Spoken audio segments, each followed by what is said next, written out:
الحمد لله نحمده ونستعينه ونستغفره ونؤمن به ونتوكل عليه ونعوذ بالله من شرور أنفسنا ومن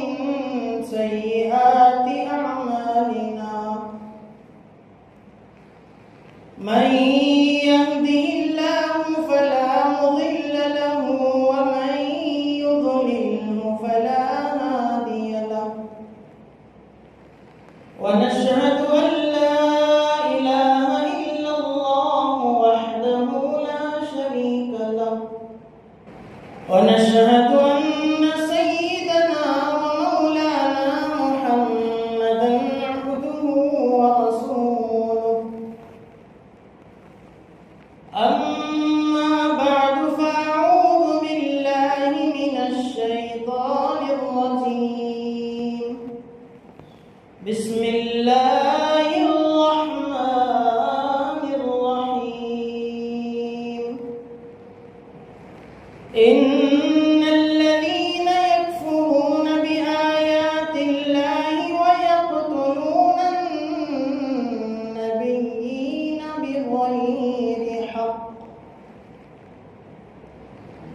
بغير حق ويقتلون وقال تعالى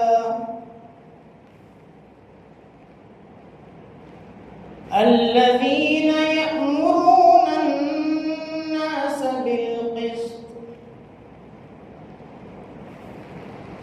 الذين يأمرون بالقسط من الناس فبشرهم بعذاب أليم وقال تعالى ويقتلون النبيين بغير الحق ذلك بما عصوا وكانوا يعتدون وقال تعالى قتل أصحاب الأخدود النار ذات الوقود إذ هم عليها قعود وهم على ما يفعلون بالمؤمنين شهود وما نقموا منهم إلا أن يؤمنوا بالله العزيز الحميد صدق الله العظيم اللهم صل على سيدنا شفيعنا حبيبنا نبينا مولانا محمد وبارك وسلم میرے محترم عزیز دوستو اور میرے ایمانی غیرت مند بھائیوں بزرگوں اور عزیز ساتھیوں، اللہ رب العزت کا بے پناہ فضل اور اس کا احسان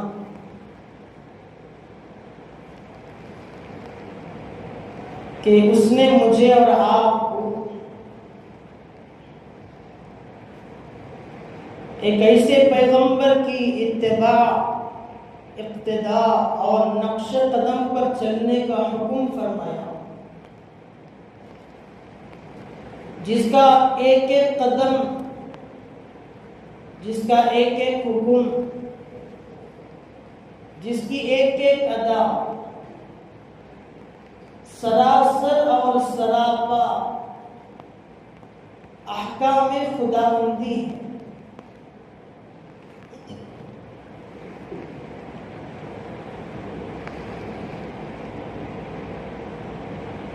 اگر یہ سچ ہے کہ دنیا کی ہر چیز اپنی ضد سے پہچانی جاتی ہے، اپنے مخالف سے پہچانی جاتی ہے، پانی کی پہچان خشکی سے ہوتی ہے، روشنی کی پہچان ظلمت سے ہوتی ہے، صحت کی پہچان بیماری سے ہوتی ہے، اسی طرح موجودہ دور کی دنیاوی احوال کی وقعت، حیثیت اور مقام کو جانچنا اور سمجھنا ہے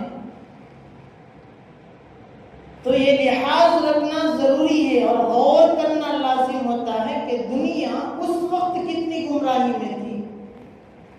جب نبی آخر الزمان پیغمبر صلی اللہ علیہ وسلم کی تشریف آوری ابھی نہیں ہوئی تھی۔ میرے دوستو، اس موقع پر میں آپ حضرات کی خدمت میں وہ احوال، وہ زمانہ، وہ دور جس دور میں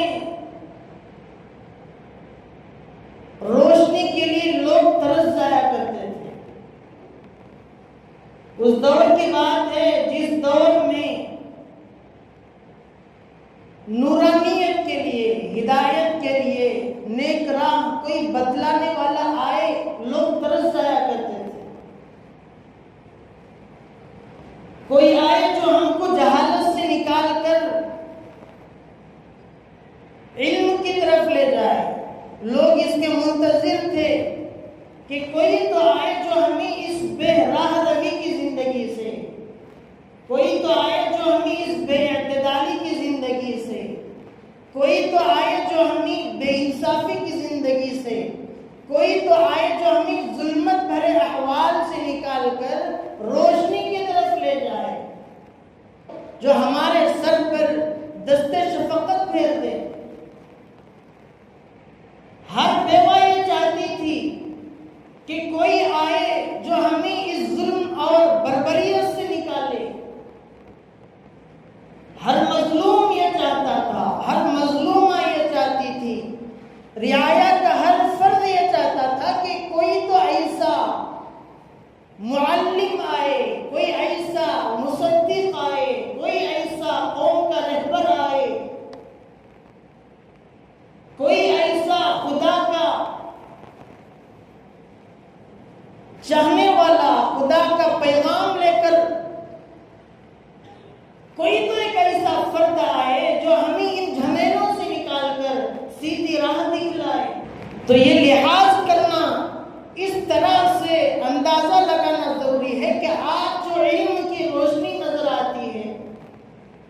آج کئی جگہ میں جگہ جگہ پر مختلف مقامات پر نورانیت دیکھنے کو ملتی ہے، نیک راہ اور ہدایت دیکھنے کو ملتی ہے، متبعین سنت کا جگہ جگہ میں ڈیرا ہے، قرآن پڑھنے اور پڑھانے والوں کا زور ہے، مسجدیں ہیں، نمازیں ہوتی ہیں، تلاوت ہوتی ہے، توحید کا پرچم لہرایا جاتا ہے اور لبریز ہے، سنت کا پرچم لہرایا جاتا ہے اور لبریز ہے۔ آج دنیا کے اندر جتنی بھی روشنی ہے، جتنی بھی ہدایت ہے، جتنی بھی نورانیت ہمیں روئے زمین پر نظر آتی ہے، میرے دوستو اس کا اندازہ ہمیں اس دور میں جا کر لگانا پڑتا ہے کہ اس دور میں کیا احوال تھے، کہ انسانیت ظلم و بربریت میں تھی، جہالت کا کیا زور تھا، کیا دبدبا تھا، اور وہ بھی ایسی گمراہی تھی، ایسی ضلالت تھی، ایسی بے راہ روی تھی، ان پر کوئی حکومت کرنے کو تیار نہیں۔ بعض علاقوں میں جو حکمران ہیں وہ حکمران منمانی کرتے، دغابازی کرتے، رعایا پر ظلم اور بربریت کے پہاڑ توڑ دیتے، اپنے پیروں کے سجدے کرواتے، اپنے تختوں کے سجدے کرواتے، اپنے آپ کو خدا اور معبود کہنے سے بھی پیچھے نہ ہٹتے تھے۔ تو ایسے زور، ظلم اور بربریت کے زمانے میں ضرورت تھی تو ایک ایسے معلم کی ضرورت تھی جو کوئی عام آدمی نہ ہو، ہدایت کا چراغ لے کر آنے والا آئے تو کوئی معمولی شخصیت نہ ہو، جو بادشاہوں کا بھی مقابلہ کر سکتا ہو، جو ظالموں کا بھی مقابلہ کر سکتا ہو، جو جابرین کا بھی مقابلہ کر سکتا ہو، دنیا کی ہر طاقت سے لڑنے کی جرأت اس کے اندر موجود ہو، حوصلہ اور ہمت اس کے اندر موجود ہو، تو وہ شخص اس سرزمین پر آئے، آ کر دنیا سے ظلم اور بربری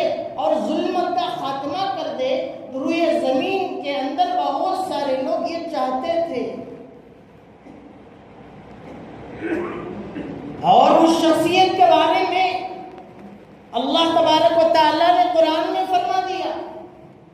لَقَدْ مَنَّ اللَّهُ عَلَى الْمُؤْمِنِينَ إِذْ بَعَثَ فِيهِمْ رَسُولًا۔ اللہ نے اہل ایمان پر، اہل اسلام پر، مسلمانوں پر یہ بڑا احسان اور انعام عظیم فرما دیا کہ اللہ نے انہی میں سے ایک رسول کو مبعوث فرمایا۔ ایک پیغمبر مبعوث ہوئے، ایک رسول مبعوث ہوئے، ایک نبی مبعوث ہوئے۔ وہ پیغمبر آیا ہے، یہ آئے گا تو وہ کیا کرے گا؟ یتلو علیہم آیاتہ ویزکیہم، کہ وہ انسانوں اور انسانیت کے دلوں کے اندر جو گندگی ہے، جو میل ہے، جو غلاظت ہے، جو حرام کاری ہے، جو نجاست ہے، جو ناپاکی ہے، جو بے راہ روی ہے، جو بے اعتدالی ہے، جو کمزوروں پر، معذوروں پر، مجبوروں پر ظلم کرنے کا جو جوش ہے، جو ولولہ ہے، ان دلوں کو صاف کرنے کا کام وہ پیغمبر کرے گا۔ کیسے؟ یتلو علیہم آیاتی، کہ وہ اللہ تبارک و تعالیٰ کی عطا کی ہوئی آیتوں کی تلاوت کرے گا۔ وَيُزَكِّيهِمْ، دلوں کا تزکیہ کرے گا۔ وَيُعَلِّمُهُمُ الْكِتَابَ وَالْحِكْمَةَ،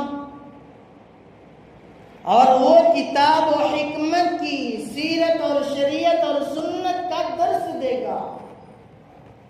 حکمت سمجھائے گا، دنیا کی کیا حقیقت ہے وہ سمجھائے گا، خالق و مالک کون ہے وہ بتلائے گا، وہ سمجھائے گا۔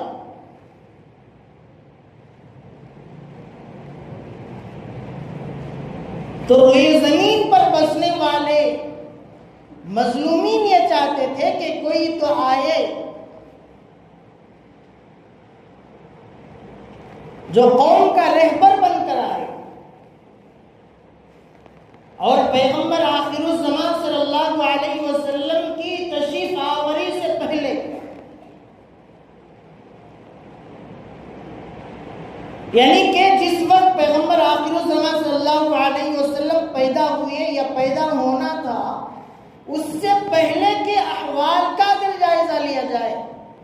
تو اندازہ ہوتا ہے کہ یہ کیا جہالت ہے، یہ کیا بربریت ہے، یہ کیا ظلم و ستم کا دور رہا ہے۔ بعد میں پیغمبر علیہ السلام کی تشریف آوری، آپ کا مقام، آپ کا مرتبہ، آپ کی حیثیت،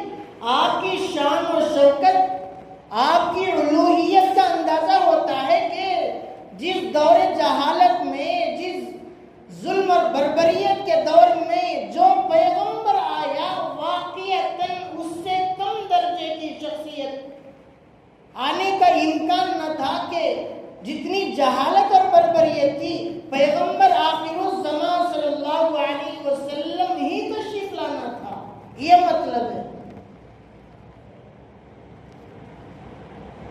ظاہر سی بات ہے کہ جس جگہ میں جتنا زیادہ اندھیرا ہوگا، روشنی کی اتنی ضرورت ہوگی۔ آدمی جتنا زیادہ بھوکا ہوگا اتنا زیادہ کھائے گا۔ آدمی کو جتنا لمبا اور طویل سفر کرنا ہوگا، سامان سفر بھی اسی قدر دستیاب رکھے گا، تیار کرے گا۔ بالکل اسی طرح سے میرے عزیزوں، دنیا کے اندر جس قدر جہالت تھی، ظلم اور بربریت تھی، اس کے مطابق پیغمبر آخر الزمان، جس کا مقام اللہ تبارک و تعالیٰ کے بعد سب سے زیادہ ہے، اسی پیغمبر کو دنیا میں تشریف لانا تھا۔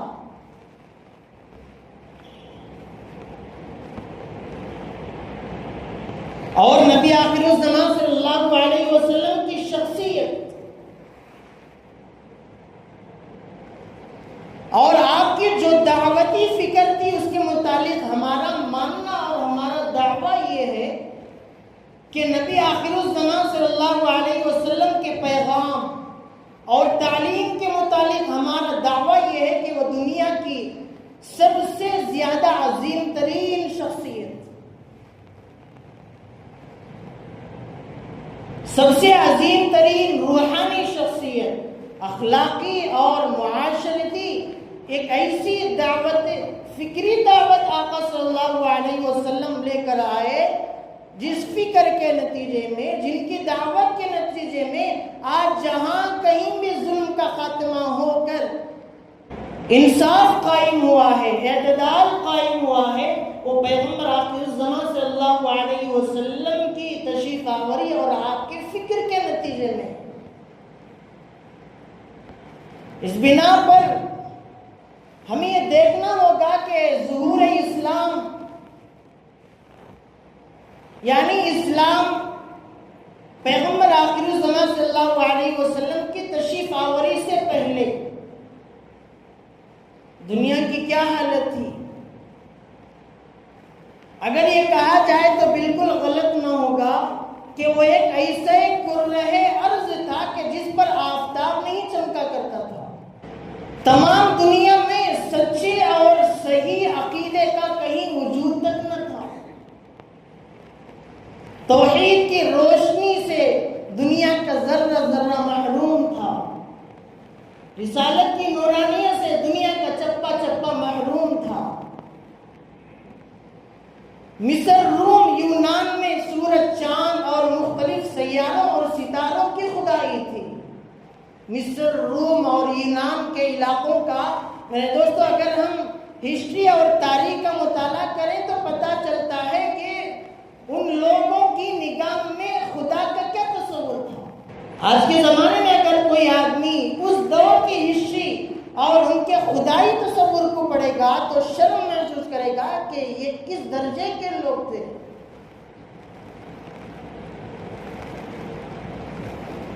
ستاروں اور سیاروں کی خدائی تھی، انہی کے معبد تھے، انہی کے نام کی عبادت گاہیں تھی، اور انہی کے ناموں پر ظلم اور بربریت پر راج کرنے والے لوگ جانوروں یہاں تک کہ انسانوں کو بھی انہی کے نام پر قربان کیا کرتے تھے، انہی کے نام پر ان کا خون بہایا کرتے تھے۔ ہر جگہ بے جان اور بے حیثیت لوگوں کی پوجا پاٹ کی جاتی تھی۔ 6 صدی قبل یعنی جب آقا صلی اللہ علیہ وسلم دنیا میں تشریف لائے تو اس سے پہلے وہ 5ویں صدی یا 6 صدی کا تو تقریباً 6 صدی تو ختم ہونے والی تھی۔ اس وقت کے بارے میں اگر دیکھا جائے تو آقا صلی اللہ علیہ وسلم سے پہلے حضرت عیسیٰ علیہ السلام جب دنیا میں تشریف لائے، جب آپ دنیا سے رخصت ہو گئے تو کافی عرصہ درمیان میں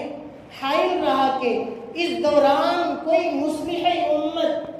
اس دوران کوئی نبی اور رسول پیغمبر اللہ کی طرف سے مبعوث نہیں فرمائے گئے۔ لیکن حضرت عیسیٰ علیہ السلام نے بھی لوگوں کو تزکیہ نفس کا درس دیا تھا۔ متقی دنیا اس سبق کو بلا چکی تھی۔ اور یہ بھی سچ ہے کہ اس سے پہلے حضرت موسیٰ علیہ نبینا علیہ السلام نے بھی راہ ہدایت اور راہ نجات کی ایک شمع روشن کی تھی، لیکن فتنوں اور ہنگاموں کی آندھی میں نہ صرف یہ کہ وہ چراغ اور روشنی اور آفتاب گل ہو گیا، یہاں تک کہ چراغ طور بھی جل کر گل اور گم ہو گیا۔ لوگوں نے گم کر دیا اس کو۔ اور قومی سطح پر، برادری سطح پر، معاشری سطح پر اگر دیکھا جائے تو ہر قوم دوسرے قوم کی سربراہ رہنا چاہتی تھی کہ فلاں قوم ہے اس کا سربراہ میں ہو جاؤں، میں بڑا ہو جاؤں، میں بڑا کہلاؤں۔ اور ہر قبیلہ یہ چاہتا تھا کہ یہ جو قبیلہ ہے اس قبیلے کا سربراہ میرا قبیلہ رہے۔ اور حرص و طمع، خون کی گرم بازاری اس قدر کہ نفس انسانی کی ملکوتی طاقت جذبات خبیثہ کے دیوتا کے سامنے پامال ہو چکی تھی۔ لوگوں کے مزاج کی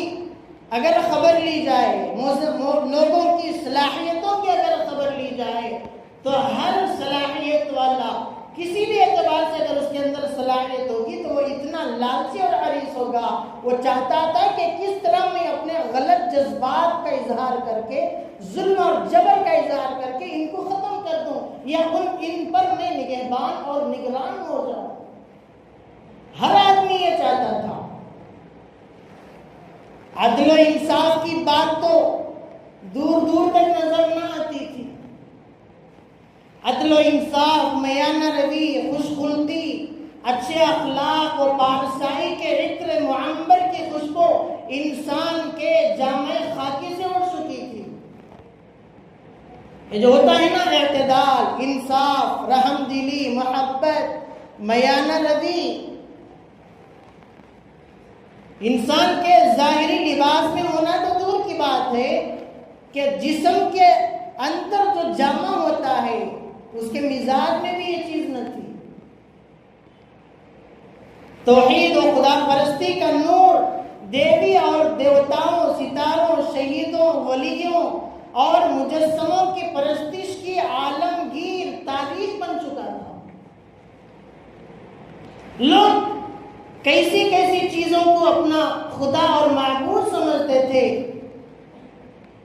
تذکرہ کرنا تو دور کی بات ہے، تصور بھی ناممکن ہے۔ میرے دوستو، اگر پیغمبر علیہ السلام کی شخصیت کو، آپ کے مقام اور آپ کی حیثیت کو سمجھنا اور جانچنا ہے تو پہلے کے احوال پر غور کرنا ہوگا۔ آپ کی کیا شخصیت ہے، آپ کا کیا مقام ہے، آپ کا کیا رول اور آپ کا کیا دبدبہ، آپ کی کیا شان و شوکت، اگر اس کا اندازہ لگانا ہے تو پہلے کے احوال پر ایک نظر دوڑانی ہوگی۔ لیکن زمانے جاہلیت میں حضرت عیسیٰ علیہ السلام کے آسمانوں پر اٹھا لیے جانے کے بعد روشنی کی اتنی سخت ضرورت تھی کہ الغرض دنیا کے حالات ہر طرح سے اس ضرورت کے متقاضی تھے کہ کوئی عالم کا مصلح آئے، اخلاق کا کوئی معلم آئے، حق کا کوئی داعی آئے، بنی نوع انسان کا نجات دہندہ آخری بار ایک ایسا رسول، ایسا نبی اور ایسا پیغمبر دنیا میں آئے اور انسانیت کا شیرازہ جو عرصے دراز سے پراگندہ اور منتشر ہوا پڑا ہے، پھر دوبارہ ایک منظم شکل اس کو دے دے، ایک اچھی ترتیب سے انسانیت کی ترویج اور اشاعت کے لیے وہ آواز بلند کرے۔ لوگ یہ چاہتے تھے۔ زمانے جاہلیت کی اخلاقی حیثیت، انسانیت میں ظلم اور بربریت کا یہ عالم تھا کہ میرے دوستو، روئے زمین پر، زمین کے اوپر اور آسمان کے نیچے پیغمبر آخر الزمان صلی اللہ علیہ وسلم کی تشریف آوری سے قبل روئے زمین پر آسمان اور زمین نے، آب و ہوا نے، سمندر اور صحرا نے، یہ عالم بھی روئے زمین پر دیکھا ہے کہ جس روئے زمین پر یہ عیب نہیں سمجھایا جاتا تھا، یہ کوئی کراہت کی بات نہیں تھی کہ باپ اپنی بیٹی سے زوجیت کا رشتہ قائم کرے، یہ کوئی عیب نہیں سمجھا جاتا تھا کہ باپ اپنی بیٹی سے شادی کر لے، بھائی اپنی سگی بہن سے رشتے ازدواجی تعلق قائم کر لے، یہ کوئی عیب کی بات نہ تھی۔ یہ سن کر آپ حضرات کو حیرت ہوگی اور تعجب میں آپ پڑھیں گے کہ 5ویں صدی عیسوی کے وسط کا ایک بادشاہ جس کا نام یزد گرد ثانی تھا، اس نے اپنی سگی بیٹی سے شادی کی تھی اور نکاح کیا تھا۔ نکاح کرنے کے کچھ وقت کے بعد اس نے اپنی ہی بیٹی کو، جو اپنے نکاح میں اس نے لے لیا تھا، رشتے زوجیت قائم کر لیا تھا، کچھ وقت کے بعد اسے قتل کر دیتا۔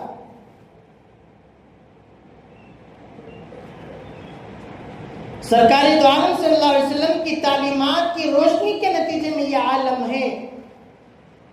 کہ اپنی چہیتی بیٹی کو قتل کرنا تو دور کی بات ہے، کوئی اور اذیت پہنچانا، تکلیف پہنچانا تو دور کی بات ہے، آج کے دور میں اپنی چہیتی اور سگی بیٹی کو اس کے پیر میں کانٹا بھی چبھ جاتا ہے تو باپ، اللہ کے نبی علیہ السلام کی تعلیمات کا نتیجہ ہے کہ بیٹی کے پیر میں کانٹا بھی چبھ جاتا ہے یا چوٹ لگ جاتی ہے تو باپ کا کلیجہ تھر تھر کانپنے لگتا ہے۔ یہ اللہ کے نبی علیہ السلام کی تعلیمات کا نتیجہ ہے۔ اور اس زمانے میں سلاطین اور بادشاہان درجہ بدرجہ رعایت کے خدا بنے تھے، عام پبلک کے خدا بنے تھے، اور سلاطین اور بادشاہوں کے لوگ پوجا کیا کرتے تھے، خدا مانا کرتے تھے، معبود سمجھا کرتے تھے۔ ساری روئے زمین پر جہاں بادشاہوں کی حکومت تھی تو اپنے آپ کو خدا منواتے، جہاں سلطنتیں قائم تھی اپنے تخت نشینی کے غضب میں، جوش میں لوگوں کو اپنے تخت کے سجدے کروایا کرتے تھے۔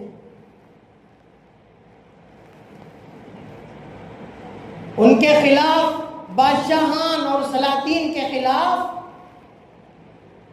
آواز عدل بلند کرنے کی، عالم بغاوت بلند کرنے کی کسی میں جرأت نہ تھی۔ ایسی پیراہ روی کا زمانہ تھا، ظلم و ستم کا، جبر کا دور تھا۔ اور ایک طرف دیکھا جائے تو رومیوں اور عیسائیوں کے جنگ و جدال بڑے غضب کے تھے۔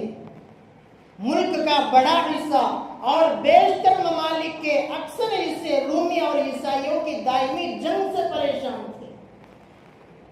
رومی عیسائیوں کے خلاف، عیسائی رومیوں کے خلاف آپس میں جنگ و جدال بڑے طویل عرصے تک قائم۔ جب رومی فاتح ہوتے، جیت جاتے تو آتش خانے ٹوٹ جاتے اور کلیسے آباد ہو جاتے، اور جب ایرانی غالب آ جاتے تو کلیسوں کو توڑ کر آفتاب کو دیوتا اور معبود بنا لیتے اور آتش خانے تعمیر کیے جاتے تھے۔ حضور صلی اللہ علیہ وسلم کی تشریف آوری سے قبل دنیا کی اگر مذاہب کا جائزہ لیا جائے، مذہبوں کا اگر جائزہ لیا جائے تو وہ حالت بھی کوئی قابل تذکیر خیر چیز نہیں کہ چلو معاشرے سطح پر تو لوگوں کے اندر یہ جہالت تھی، مذاہب تھے اس زمانے میں، مذہبوں میں تو کچھ پاک دامنی رہی ہوگی، کچھ عفت رہی ہوگی، کچھ اچھائیاں رہی ہوگی۔ نہیں، ملک کی عام سیاسی اور اخلاقی حالت سے قطع نظر جب ہم مذہبی پہلو پر نظر ڈالتے ہیں کہ مذاہب عالم کا کیا انجام تھا، کیا حالت تھی، کیا کیفیت تھی، تو اس سے بھی دلخراش تصور اور تصویر ہمارے سامنے آتی ہے کہ حالت بڑی اب سے ابتر ہوتی تھی۔ بت پرستی کرنے والی رعایا اور عام پبلک کو چھوڑ کر جو ستاروں اور پتھروں کی پرستش کرنے والے لوگ تھے، بدستور ان میں جو لوگ مصروف تھے، وہ لوگ جنہوں نے عیسائیت قبول بھی کر لی تھی، وہ بھی باپ بیٹا روح القدس حضرت عیسیٰ اور حضرت مریم، نہ جانے کن کن کو انہوں نے خدا بنایا تھا، ان کی بھی آپس میں کئی فرقے بنتے چلے گئے۔ یہ نبی آخر الزمان صلی اللہ علیہ وسلم کی تشریف آوری سے پہلے کا زمانہ، کس قدر جہالت، کس قدر بربریت، اور ان فتنوں میں پڑھ کر حضرت عیسیٰ اور حضرت مریم کو اونچا مقام کی تعیین کے فکر میں پڑھ کر آپ کی شخصیت کو متعین کرنے کے چکر میں جذباتی مناظرین اور نظریاتی محققین سے گزر کر لوگوں میں جنگ و جدل، غیظ و غضب، ایک دوسرے کا خون بہانا یہ عام سی بات ہونے لگی۔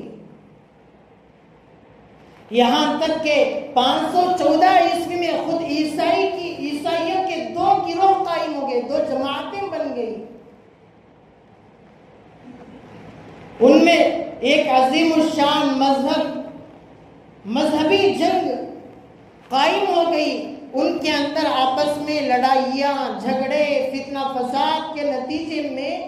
عیسائیوں کے گروہوں کے اندر اس وقت کی امت اس نتیجے پر پہنچی کہ ایک ان کے شہر سے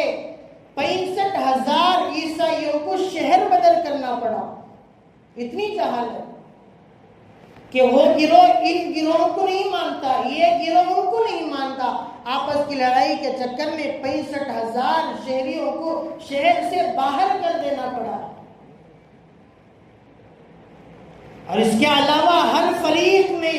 ہمہ وقت یہ فکر رہا کرتی تھی کہ ہماری جب جنگ ہوگی تو ہم ان کو کیسے ہرائیں, ان کا سامنا ہم کیسے کریں, ہم ان کا خون کیسے بہائیں. یہ فکر ہوا کرتی تھی. ایک دوسرے کے خون کے پیاسے تھے لوگ. اسی کے چلتے سرل کا حریف آرسٹس جس کا نام, وہ بھی ان دو گروہوں میں سے ایک گروہ میں تھا. یہ ایک پادری تھا. جب ایک راستے سے گزر رہا تھا تو دوسرے فریق کے 500 افراد ایک جگہ جمع ہو گئے. گزرتے راستے کے ساتھ اس کو پکڑ لیا. پکڑ کر انہوں نے اپنے زورے بازو سے اس کو خون میں نہلا دیا اور کوئی روکنے والا نہیں. اسی طرح انہی کے گروہ میں سے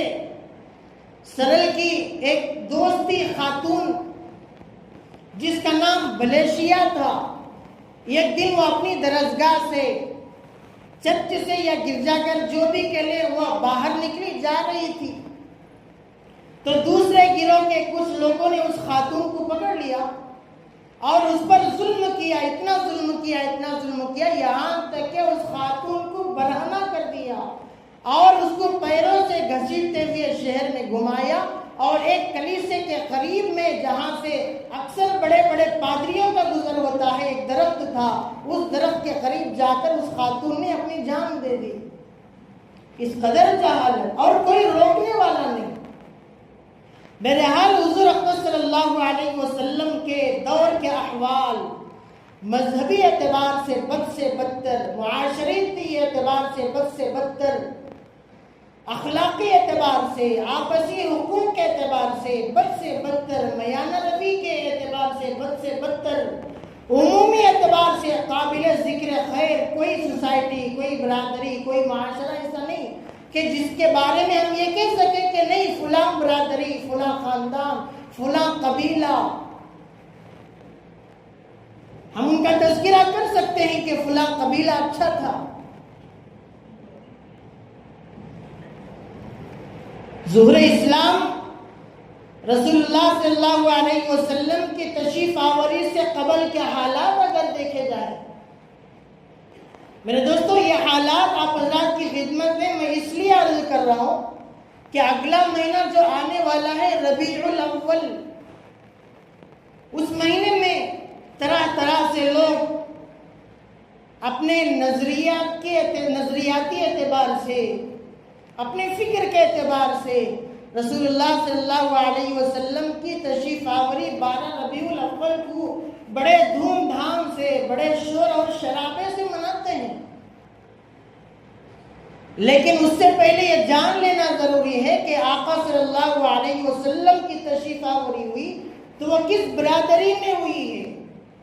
آقا صلی اللہ علیہ وسلم جب تشریف لائے تو کس سوسائٹی میں تشریف لائے. آپ کی آمد ہوئی ہے تو دنیا کے اندر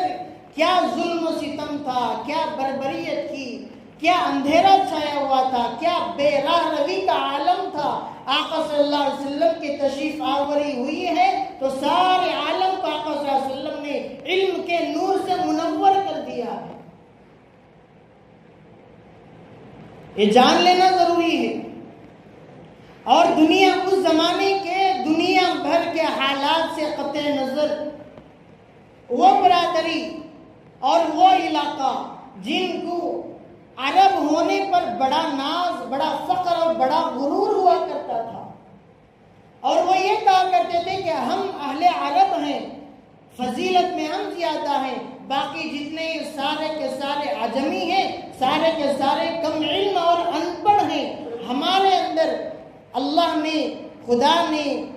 پیدائشی طور پر ہمارے اندر یہ فخر اور ناز ہے کہ ہم اہل فضل ہیں۔ ان کے بارے میں بلکہ جزیرۃ العرب میں بھی وہ شہر جس شہر کو آقا صلی اللہ علیہ وسلم نے علم کے نور سے منور فرما دیا، مدینۃ المنورہ، وہاں کے حالات ریاستی اعتبار سے، حکومتی سطح پر اگر دیکھا جائے تو وہاں کے صاحب اقتدار، حکومت پر، سلطنت پر جو لوگ قائم تھے وہ یہودی تھے۔ باقی سارے ملک میں مشرکانہ رسومات جاری تھے، جاہلانہ مذاہب پھیلے ہوئے تھے، لوگ پتھروں کی، درختوں کی، ستاروں کی، فرشتوں، جنوں اور ان کے مجسمے بنا کر ان کی پرستش کیا کرتے تھے۔ عرب کی یہ حالات، جس شہر میں آقا صلی اللہ علیہ وسلم کی آمد اور تشریف آوری ہوئی ہے، وہاں کے یہ حالات، پتھروں کی پوجا، درختوں کی پوجا، اور نہ جانے جنوں اور فرشتوں کے مجسمے بنا کر لوگ ان کی پرستش کیا کرتے تھے، اور جن کا ذکر قرآن کریم میں بھی اور اللہ کے نبی علیہ الصلوۃ والسلام نے بھی تذکرہ فرمایا۔ محدثین نے اور مفسرین نے خاص طور سے جتنی جہالت آقا صلی اللہ علیہ وسلم کی تشریف آوری سے پہلے دنیا میں تھی، ان کو محدثین، مفسرین نے اور اللہ کے نبی علیہ الصلوۃ والسلام اور صحابہ اکرام کے سیرت اور سیر نگاروں نے جمع کرنے کی کوشش کی ہے تو ان کو 40 پر جمع فرمایا کہ آقا صلی اللہ علیہ وسلم کی تشریف آوری سے پہلے 40 جہالتیں ایسی کہ ان میں سے ایک ایک جہالت بھی آسمان کو چھو رہی تھی۔ مفسرین نے ان کو جمع فرمایا، ایک ایک جہالت آقا صلی اللہ علیہ وسلم سے پہلے اس طرح کی 40 جہالتیں ایسی کہ جن کو آقا صلی اللہ علیہ وسلم نے ایک بعد دیگروں کو آپ نے ختم فرمایا ہے۔ بعضوں کو اخلاق کا مظاہرہ کر کے، بعضوں کو میٹھی گفتگو کر کے، بعضوں کو اعلاء کلمت اللہ اور احقاق حق سمجھا کر، بعضوں کے ظلم اور مظالم سہ کر، بعضوں کے خرافات اور بدعات کا خاتمہ کیا اپنے جسم پر پتھر کھا کر، بعضوں کے حالات سے اور برداشت کر کے خاتمہ کیا، بعضوں کے خرافات اور بدعات کا خاتمہ آقا صلی اللہ علیہ وسلم نے اللہ تبارک و تعالیٰ کی آیتیں اور احکام سنا کر خاتمہ فرمایا۔ وہ 40 سے میرے دوستوں اگلی جمعہ انشاءاللہ ان کو تفصیل سے عرض کرنے کی کوشش کروں گا۔ دعا فرمائے اللہ تعالیٰ مجھے اور آپ کو ان کہی اور سنی باتوں پر عمل کی توفیق عطا فرمائے۔ وآخر دعوانا الحمدللہ۔